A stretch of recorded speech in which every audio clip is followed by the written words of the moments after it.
Thank you.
diabetes prevalence rose from 5.5 to 7% worldwide. Not good.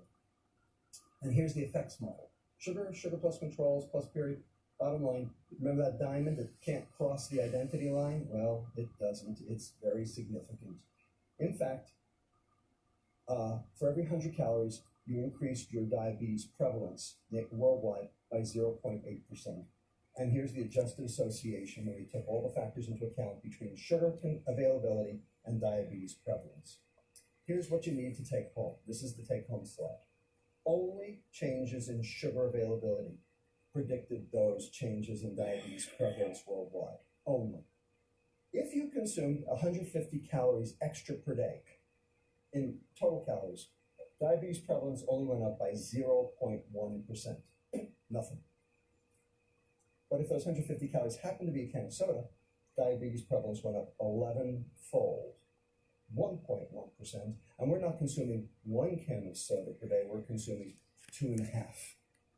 So that's 2.4%.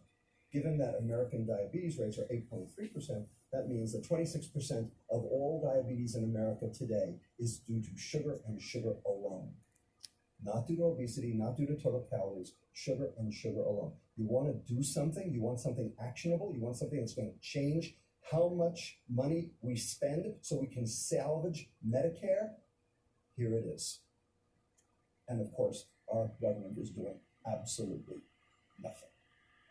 Okay? Our data show that 25% of diabetes worldwide is explained by sugar. And more importantly, this is causation.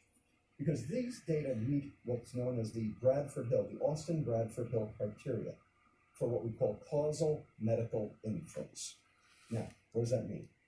It means that you can show dose effect, you can show duration effect of sugar on diabetes, and you can show, most importantly, directionality. That is, those countries where sugar went up showed an increase in diabetes rates. Those countries, a few of them where sugar went down, showed decreased diabetes rates, and precedence.